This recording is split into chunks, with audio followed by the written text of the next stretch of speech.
మంచిది. దేవుని ఘనమైన పరిశుద్ధ నామముకే మహిమ కలుగును గాక. దేవుని యొక్క మహాకృపను బట్టి గత కాలం అంతా కూడా దేవుడు కాచి కాపాడి అంటే రెక్కల కింద దాచి మరొక రోజు ఆయన సిద్ధంగా గడపడానికి దేవుడు సమయాన్ని దేవుడు దయచేశాడు. అందుబట్టి చిన్న ప్రార్థన చేసుకుని వాక్య భాగంలోకి వెళ్దాం. స్తోత్రం నాయన, మహాపరిశుద్ధుడైన దేవ, నీకే వందనాలు, స్తోత్రాలు. మహోన్నతుడవు, మహోగరుడవు, గొప్ప దేవుడు, జీవం గల దేవుడు, జీవాధిపతి అయిన దేవుడు నాయన, నీకు స్తోత్రాలు చేస్తాం. దేవా నీకు వందనాలు, ప్రభువా నీకు వందనాలు, మహారాజా నీకు స్తోత్రాలు చేస్తాం. మీరే మహిమ పొందండి. మీ కృప, మీ దయ మా మీద ఉంచండి. మీ ఆత్మ అభిషేకం మా మీద ఉంచండి ప్రభా. వాక్యమైన దేవుడు నాన్న, కొద్దిసేపు మీరు మాతో మాట్లాడి వాక్యం వినిస్తున్న చూస్తున్న ప్రతి బిడ్డని కూడా దీవించి ఆశించి ప్రభా అయ్యా మీ కృపతో వదిలిచే సహాయం తెచ్చమని యేసునామములో నడుచుకున్న తండ్రి, ఆమేన్. మంచిది. దేవుని ఘనమైన పరిశుద్ధ నామముకే మహిమ కలుగును గాక. వాక్యం వినిస్తున్న చూస్తున్న మీ అందరికీ కూడా ప్రభువైన యేసుక్రీస్తు నామములో వందనములు, శుభములు తెలియజేస్తున్నాను.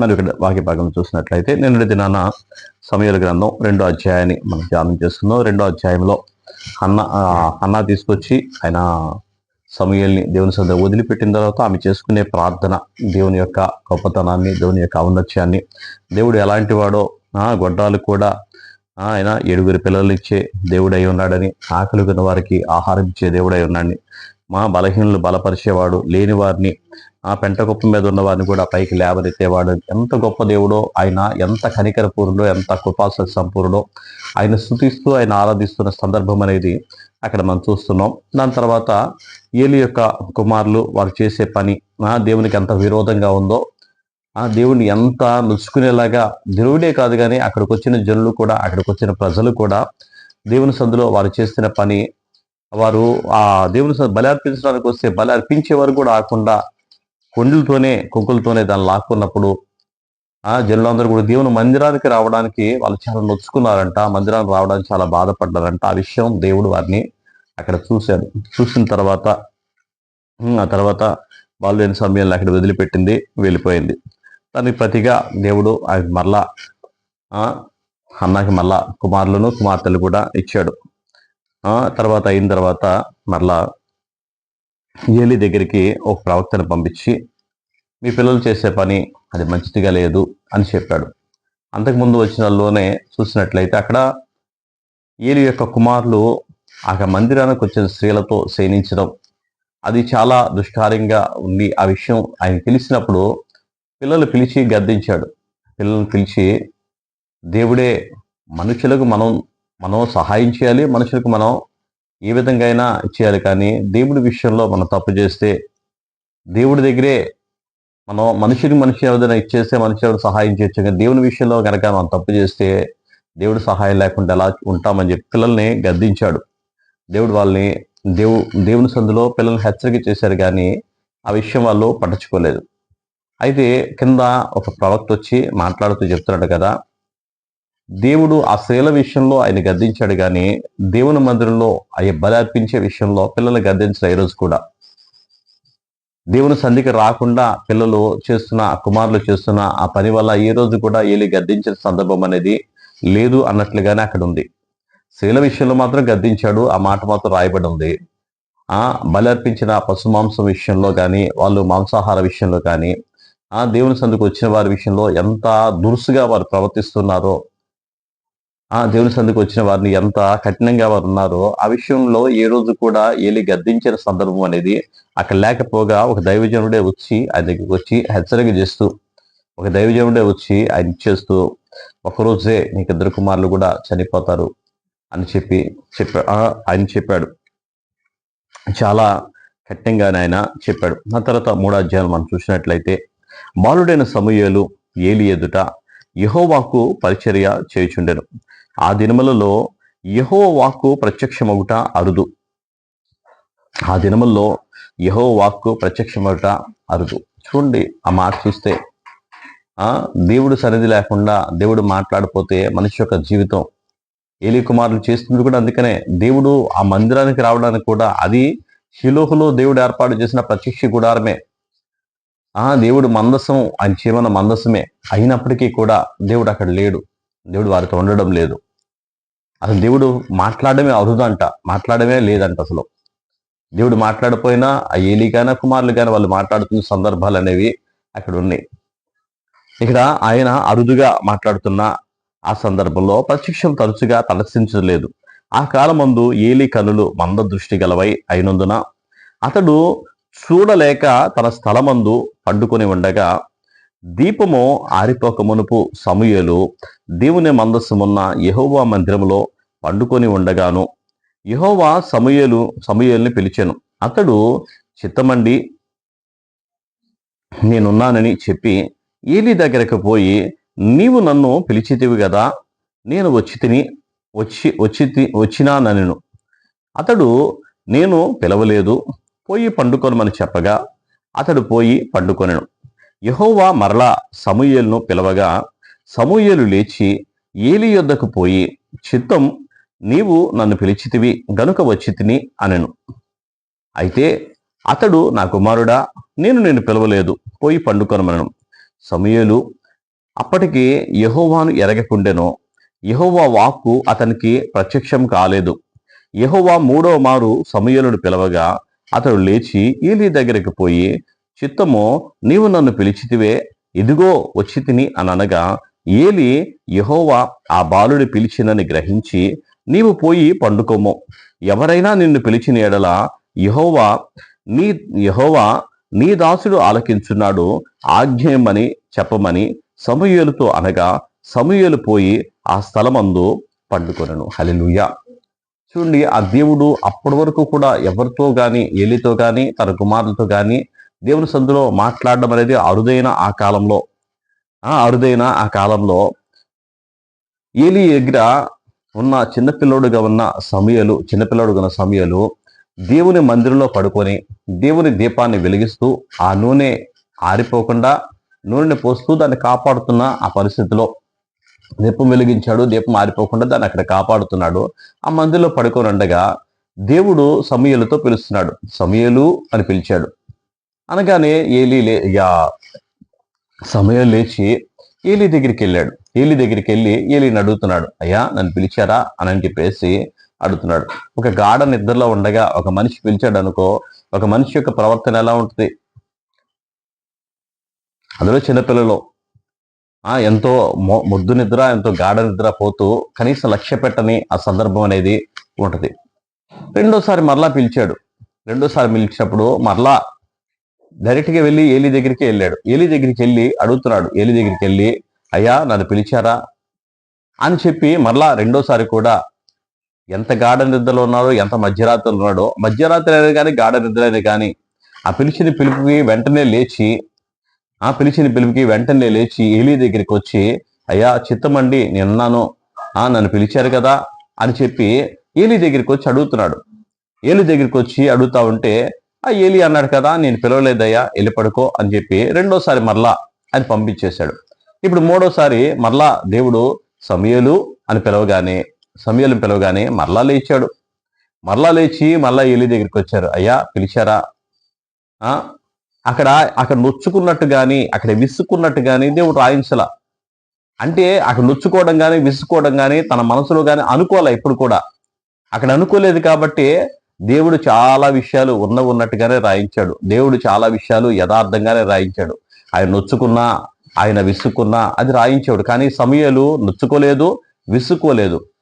వచ్చాడు ఏలీ దగ్గరికి వచ్చి, అయ్యా పిలిచారా అని చెప్పి ఆయన దగ్గర రాగానే ఏలీకి అర్థమైంది, ఓహో దేవుడు సమూయేలు పిలుస్తాడనమాట అని చెప్పి అనుకొని సమూయేలు అప్పుడు ఏలీ చెప్తున్నాడు అనమాట, సమూయేలు నేను కనుక మళ్ళీ పిలిస్తే నువ్వు వెంటనే మోకరించి యెహోవా చిత్తమండి నీ దాసుడు ఆలకిస్తున్నాడు అని చెప్పు అన్నప్పుడు, అలాగే ఇప్పుడు చూడండి తర్వాత మరలా వెళ్ళి సమూయేలు ఆ స్థలమందు పండుకున్నాడు.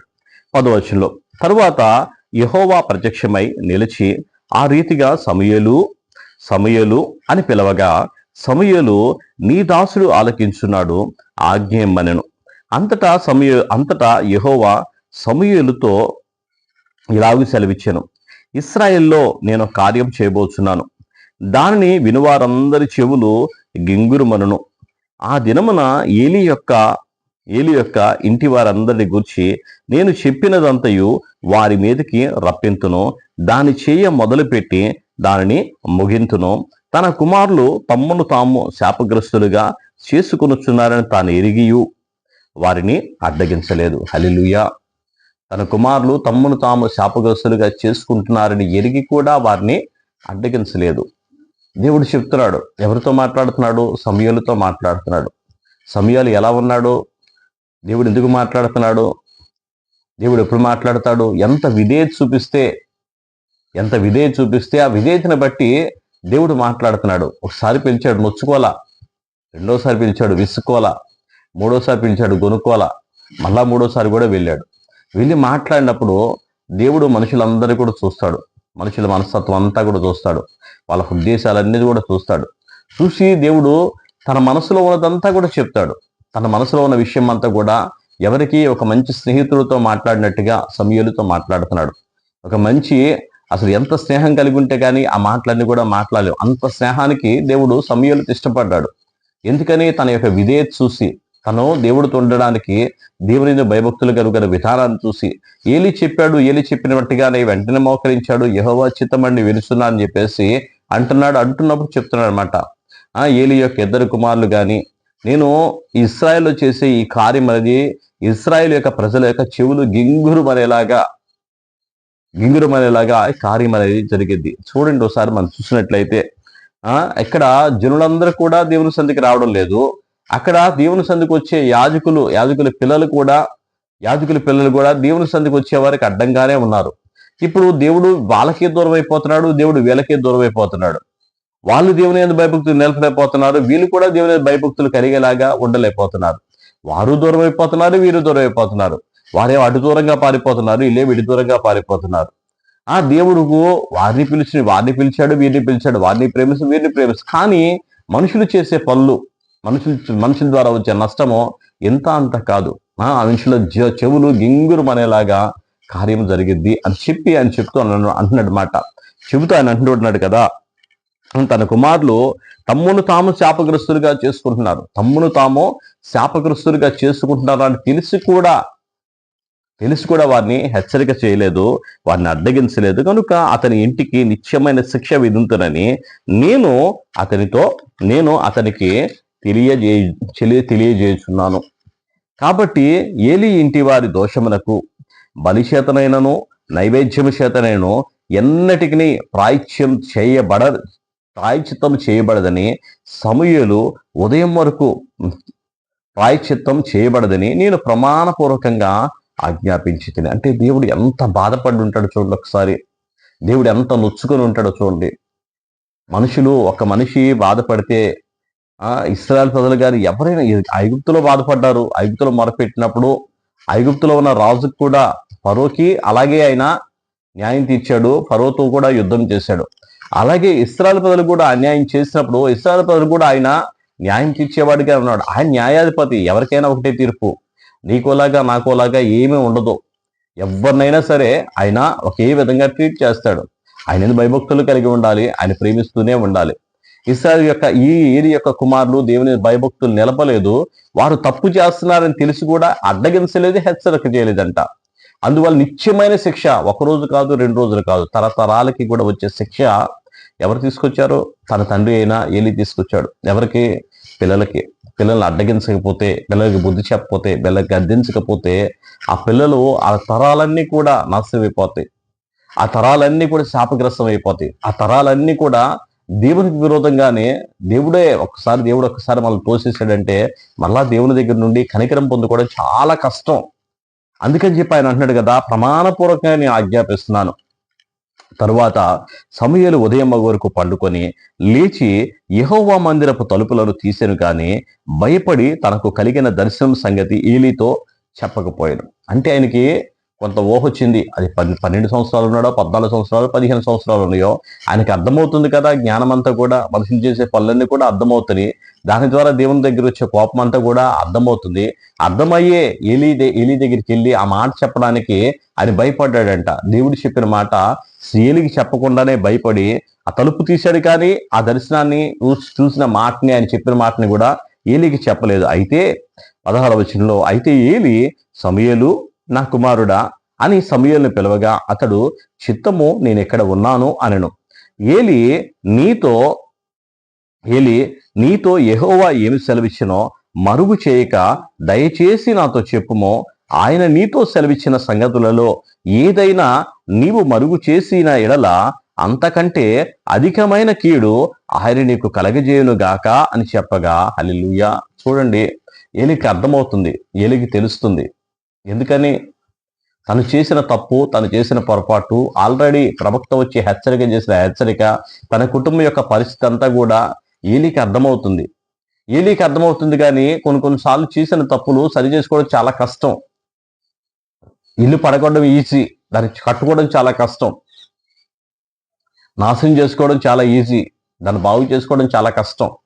ఏలికి అర్థమవుతుంది, దేవుడు నాతో మాట్లాడడం లేదు, దేవుడు నా మీద కోపంగా ఉన్నాడు. సమూయేలుతో రాత్రి మాట్లాడాడు. ఏది మాట్లాడు? నా గురించే మాట్లాడి ఉంటాడు. ఎవరి గురించి మాట్లాడతాడు? నా గురించే మాట్లాడి ఉంటాడు. ఏది మరుగు చేయక నాకు చెప్పయ్యా అని చెప్పి ఆయన అంటూ ఉండగా, సమూయేలు దేనిని మరుగు చేయక సంగతి అంతయు అతనికి తెలియచెప్పాను. ఏలి విని సెలవిచ్చిన వాడు యెహోవా, తన దృష్టికి అనుకూలమైన దాన్ని ఆయన చేయునుగాక అనెను. సమూయేలు పెద్దవాడు కాగా యెహోవా అతనికి తోడై ఉన్నందున అతని మాటలలో ఏదియూ తప్పిపోలేదు. కాబట్టి సమూయేలు యెహోవాకు ప్రవక్తగా స్థిరపడినని దాను మొదలుకొని బెయేర్షెబా వరకు ఇశ్రాయేలు అందరూ తెలుసుకొని, మరియు షిలోహులో యెహోవా మరలా దర్శనమిచ్చుచుండెను. షిలోహులో యెహోవా వాక్కు చేత సమూయేలునకు ప్రత్యక్షమవుచు వచ్చెను. సమూయేలు మాట ఇశ్రాయేలు అందరిలో వెల్లడి ఆయను. హల్లెలూయా. దేవుని భయభక్తులు నిలిపితే, దేవునికి ఎంత విధేయత మనం చూపిస్తామో దేవుడి దగ్గర దీవెన అలాగే ఉంటుంది. దేవుడు తరచుగా మనతో మాట్లాడి మనల్ని బలపరుస్తాడు. దేవుడు ప్రత్యక్షమవుతాడు. దేవుడు మనల్ని ఎప్పుడు కూడా ఆయన విడిచిపెట్టేవాడు కాదు. ఎప్పుడు ఎలా ఉండాలి? దేవుని సన్నిధి అంటే మనం ఎప్పుడు కూడా వేగిరి పడేలాగా ఉండాలి. దేవుని సన్నిధి అంటే మనం ఎప్పుడు కూడా భయపడుతూ వణుకుతూ ఆయన సన్నిధిలో ఉండాలి, కానీ ఎప్పుడు కూడా అవిధేయులుగా ఉండకూడదు. అవిధేయులుగా ఉన్నారు ఎవరో? ఏలి యొక్క కుమారులు శాపగ్రస్తులు అయిపోయారు. ఎప్పుడు వారు శాపగ్రస్తులు అంటే తన తరతరాలకి కూడా, తన పిల్లలకు కూడా ఆ మగ సంతానం అనేది లేకుండా, ఒక్కడు కూడా వృద్ధుడై చనిపోకుండా, ఒక్కడు కూడా వృద్ధాప్యంలో చనిపోకుండా, యవ్వన కాలంలో చనిపోయేంత శాపాన్ని వారు తీసుకొని వచ్చారు. ఏ కుటుంబం అయినా ఎవరు చేసినా తన పిల్లల ఆశీర్వాదం కోసమే చేస్తారు. ఎంత కష్టపడినా, ఎంత సంపాదించినా పిల్లల ఆశీర్వాదం కోసం చేస్తారు. ఆ పిల్లలే పాడైపోతే, ఆ పిల్లలే చెడిపోతే, పిల్లలే నాశనం అయిపోతే, దేవుడి దగ్గర శాపం తెచ్చుకుంటే ఆ బ్రతుకు అర్థం ఉంటుందా? అదంతా వ్యర్థమైపోద్ది, అదంతా వేస్ట్ అయిపోద్ది. కాబట్టి ఏలి దగ్గర, ఆయన కుమారుల దగ్గర జరిగిన సంఘటన అంతా చూసుకొని కూడా మనం ఎలా ఉండాలంటే జ్ఞానం కలిగే ఉండాలి, తెలివి కలిగి ఉండాలి. దేవుడు అందరినీ కూడా చూస్తున్నాడు, దేవుడు అందరినీ కూడా పరీక్షిస్తున్నాడు, దేవుడు అందరినీ కూడా గమనిస్తున్నాడు. దేవుడు అంటే భయం ఎంత ఉందో, భక్తి ఎంత ఉందో, దేవునికి ఎంత విధేయులుగా ఉన్నామో, దేవుని యందు ఎంత భయభక్తులు కలిగి, దాన్ని చూసి దాన్ని బట్టి దేవుడు కార్యం చేస్తాడు. మనం దీవెనకరంగా ఉండాలి తప్ప శాపకరంగా ఉండడానికి వీల్లేదు. మరి ఎప్పుడు కూడా దేవుడైన భయభక్తులు కలిగి ఉంటే దేవుని దగ్గర ఆశీర్వాదాలు, దీవెనలు మనం పొందుకుంటాం. సమూయేలు దాను మొదలుకొని బెయేర్షెబా వరకు కూడా దేవుడు ఆయనతో రోజు మాట్లాడుతున్నాడని చెప్పేసి ఆయన ప్రవక్తగా దేవుడు నిలిపాడని ఆ ప్రజలందరూ కూడా ఆయన ఘనపరిచాడంట. ఆయనందరూ కూడా ఆయన మాట వినడానికి, ఆయన యందు భయభక్తులు నిలిపేలాగా, దేవుని భయభక్తులు నిలిపేలాగా సమూయేలు ఎప్పుడైతే లోబడ్డాడో, సమూయేలు ఎప్పుడైతే దేవునికి విధేయుడిగా ఉన్నాడో, ఆ విధేయతను బట్టి దేవుడు గొప్ప కార్యమైన జరిగించాడు. దేవుడి మాటలు దీవించి ఆశ్రయించును గాక. దేవుని కృపతోడే ఉండి నడిపించును గాక. ప్రార్థన చేసుకుందాం. స్తోత్రం నాయన, మహాపరిశుద్ధమైన దేవ, మీకే వందనాలు, స్తోత్రాలు. మహోన్నత, మహాగణుడ, గొప్పవాడ, జీవం గల దేవ, జీవాధిపతి, మీకు స్తోత్రాలు చేస్తున్నాం. మీరే మహిమ పొందండి. కృపగల దేవ, దయగల దేవ, మీకు వందనాలు.